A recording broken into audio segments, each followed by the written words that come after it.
क्या आप जानते हैं जिस राम मंदिर के लिए आपने, मैंने और देश के 5 पीढ़ियों ने 500 साल तक संघर्ष किया है, उसी रामलला के गर्भगृह की तिजोरियों में डाका डाल दिया गया है।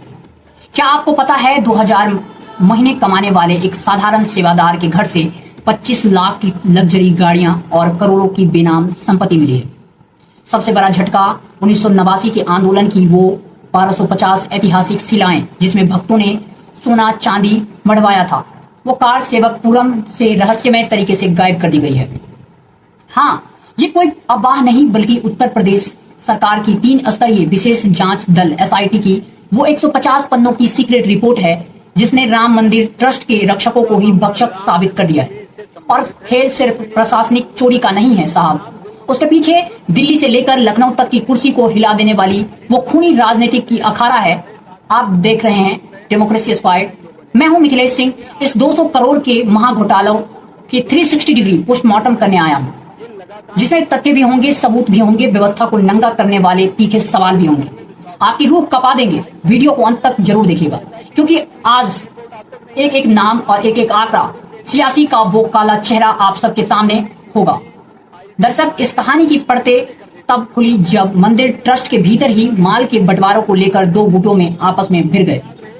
अंदर के कागजात और CCTV फुटेज लीक हुए और तब मामला मीडिया में उछला। चौतरफा दबाव में आकर मुख्यमंत्री योगी आदित्यनाथ राज्य के 3 स्तरीय करक बेदाग ऑफिसरों की एक हाई प्रोफाइल SIT बनाई। इस त्रिमूर्ति को ध्यान से समझिए जो अयोध्या में 3 दिनों तक डेरा डाले हुए थे। पहला है विजय विश्वास पंत, जो 2004 बैच के IAS अधिकारी रहे।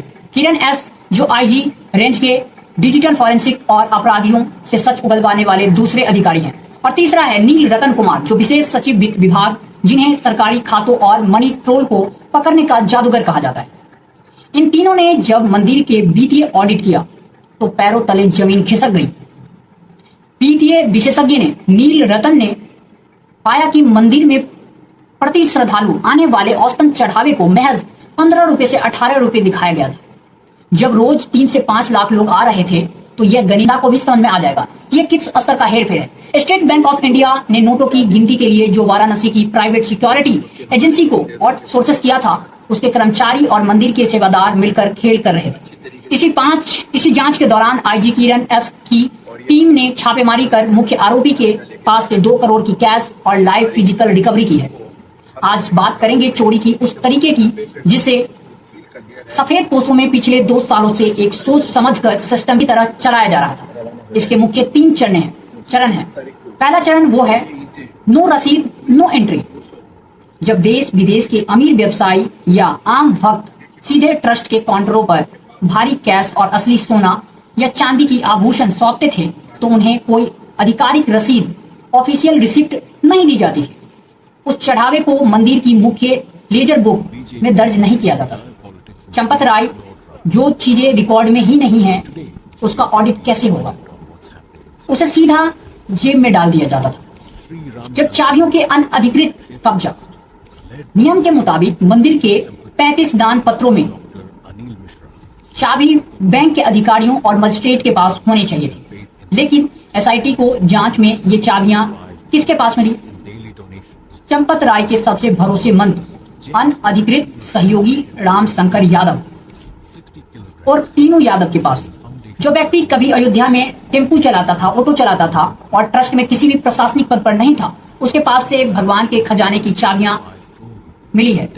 इसका क्या और कौन जिम्मेदार हो सकता है? चरण तीसरे पे आते हैं। CCTV के ब्लाइंड पॉइंट स्पॉट्स बनाना, डेटा डिलीशन। जहां नोटों की गिनती होती थी वहां जानबूझकर ऐसे ब्लाइंड पॉइंट्स और स्पॉट्स बनाया था जहां कैमरे की नजर ना पड़े। कर्मचारियों की गाड़ियों को छुपाते वक्त कैमरे के सामने दीवार बनकर खड़े हो जाते थे।